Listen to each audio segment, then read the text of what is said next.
Folks, I just spent an ungodly amount of time grinding out the event where I could get the 5-star soul for Ustrid, the latest fusion we just had, so I got the 70-some thousand points, I believe it was in total, to actually acquire that, so I now have the 5-star soul, and of course, since that involved an obscene amount of champion training, it means that I have had the chance to 6-star some champions that I probably wouldn't have otherwise, including the champion we're going to be talking about today, which is Lodric FalconHeart.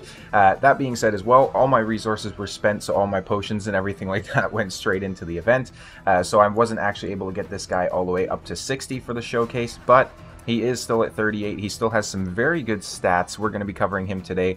Leave me a comment down below if you guys went for the Ustrid Guaranteed Soul event or not. Not really guaranteed, I guess, per se, but let me know if you went for the event, if you got the soul for her, the 5-star soul, that is. And then also let me know which blessing you think would be best to use with her. I'm going to use her mainly in Hydra, I think, not necessarily Arena, just because I have better champions available for Arena, but we'll see what kind of speeds and accuracies and all that sort of stuff we can get on her. So probably Hydra. I was thinking maybe Brimstone, but I do have some other champions that are probably better utilized bringing Brimstone, so I could use maybe a Cruelty or something like that, considering she's doing a lot of AoE as well. Anyways, the focus of this video, Lodric FalconHeart, what does he do? He has an A1 that attacks an enemy, has a 60% chance of placing a decreased attack, damage based on HP, by the way.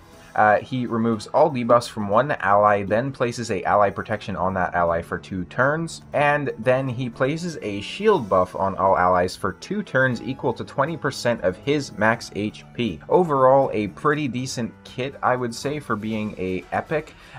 He has definitely been power crept, though. This guy's one of the older epics in the game, and there's just better champions out there these days. I will be completely honest with that. He does have an aura where he increases ally HP in Doom Tower battles by 25%. Where can we use this guy? So obviously, the first place you might want to look at using him, considering he brings a decreased attack and a shield that's just basically always up, is somewhere like the Scarab King. Scarab King, obviously, you want to have the shield up as much as you possibly can. This guy's going to be able to do that perfectly fine. Then he can also remove and cleanse an ally, as well as protecting them if, you know, for example, a 3% provoke gets through or something like that, right? If you're running resistance. Decreased attack could also make him useful for somewhere like Iron Twin. However, the rest of his kit doesn't really, you know, pan out in that direction. I did get a little bit of a showcase video that I'll pop up on screen probably here right about now, where we're running him in the Doom Tower. So we went on Doom Tower hard, stage 9. This is all I have available at the moment here since the Doom Tower just reset. I think this is a perfect showcase though, because you'll see throughout the video that we're going against Lysandra. And what does she do? Well, she transfers all debuffs from this champion to the target when she attacks with her A1. So considering that we have a debuffer here, and a debuffer here, and a debuffer here, and some debuffs coming in here, it means that he's actually going to get to showcase his A2 a lot, where he's cleansing off the champions. He would be a great candidate to run in something like a bolster set, considering that you're going to be building him with a lot of max HP anyways, even if you're going for damage, just since he's, you know, based off HP. What do I have for stats? These are the stats here. 80,000 on the HP, 2,400 on the defense, 243 on the speed, and 339 on the resistance. So he's not going to be resisting anything too crazy, but he definitely still will get through, you know, lower levels of Arena if you're using them there for ally protection and shielding and whatnot. If you're using him in Doom Tower, even hard, I would say the 339 resistance is definitely enough to get through most stages. I would also say that he would be very good for Sacred Order Faction Wars, which unfortunately we don't have open at the moment. But if we go over here to Sacred Order, especially if you're looking at epics, there's not really a whole lot of fantastic supports here. So we do have somebody like a Godseeker who's bringing a revive and heals and all that sort of stuff, but having a shield and ally protection on top could definitely be good.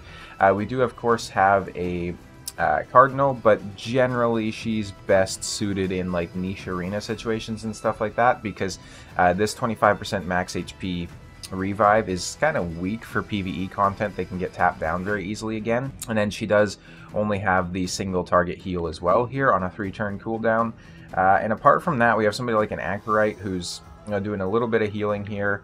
That's pretty much it though. Like for the epic champions, we do have Deacon who can bring a leech, of course, on his A1. Rares, we do have a Draconis who can actually bring a shield. This is another great shield champion, but I would say Lodric is just a little bit better in terms of that. not really much else in the rares for support. I know Mother Superior can actually bring a little bit of healing as well. The heal here is kind of okay. If we go all the way up to legendaries, what do we have? We have Cardiel, who's of course fantastic. Siegfried, who's amazing.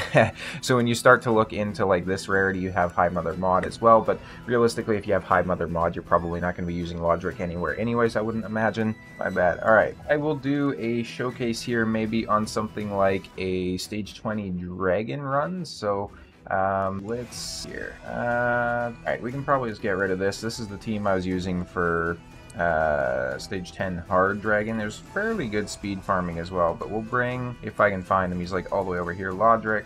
Who else do we want to bring? Probably somebody like our Akemptum, of course. Akemptum is fantastic for doing some damage. Who else?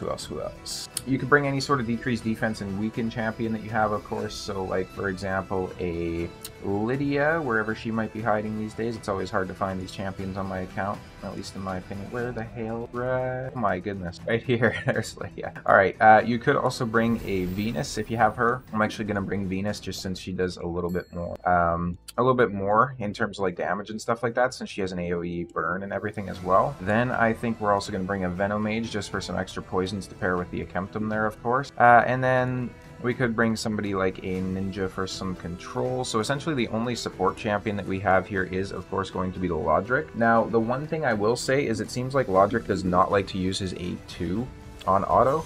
Go, we got the shield up. Now, of course, this is only stage 20 of dragons, so they're not going to be incredible champions that we're going against or anything like that by any means. And as you can see, we're just straight up controlling them fairly effectively. We're cycling turns so quick, as a matter of fact, that the shield is falling off as well. We're getting back to the decreased defense and weaken, more burns coming in, and they don't even take a turn on wave 1. So you don't really get to see the showcase of Lodric a whole lot, in all honesty, but you can see there he's putting up the ally protection on Akemptum, so if Akemptum gets hit here, we can actually see that ally protection come in clutch as well. There's the shield coming up as well. Alright, come on, we need to get some turns here. There we go. So you can see the shield is definitely helping out.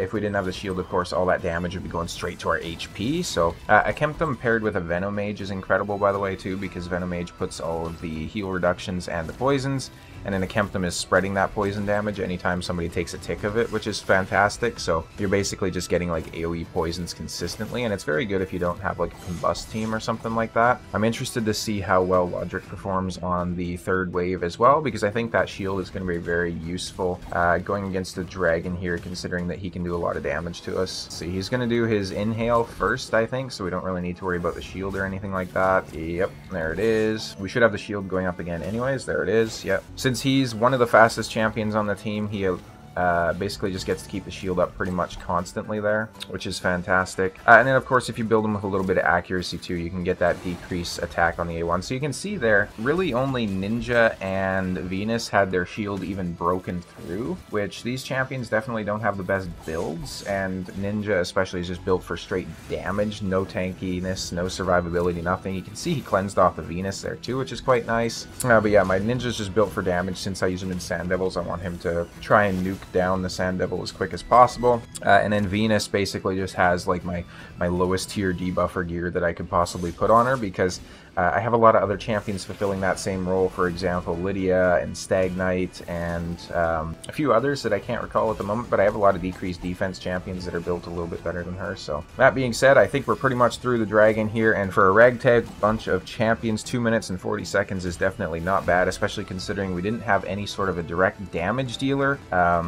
Of course, Akemptum just coming in with straight up, you know, absolute carry there when it comes to the damage. I guess you can't really see, but almost 1.6 mil on him. But you can see the value of Lodric. I'll go back to him real quick as well to showcase something else here. So with this champion, I don't actually have any masteries on him at the moment, so you could definitely get some use out of the masteries, notably if you come down to something like Cycle of Magic here, which has the chance of decreasing the cooldown, so you can get the shield rotated quicker, you can get you know, the cleanse and everything like that. You'd want to get something like this right here, which increases the value of healing and shield buffs placed if they have, like, you know, less than a certain amount of HP, basically just coming down the support side here, and then possibly the defense tree as well, maybe to getting counterattacks or something like that, since he does have that decreased attack. Could also be very useful for you know, for example, Clan Boss, just keeping that shield up, as well as on his A2, he can help to alleviate the big hits coming in on a specific targeted ally. So For example, if you have a specific stun target inside your comp, you could actually use this guy to try and, you know, help out with that stun target surviving and whatnot. That being said, though, for the blessing, I did put Chainbreaker on him here, which has a 25% chance of removing these debuffs that are listed here, so basically any sort of crowd control. And then it also has a 40% chance of filling his turn meter by 20% when he's hit. So overall, it's going to help him cycle through turns and everything like that if he's getting crowd controlled. Hope this was helpful. Let me know where you guys use him, if you use him. I am fairly certain that I can probably have the mantle of the world's strongest Lodric, because I don't think anyone else is using this guy, so that's a cool niche honor to have.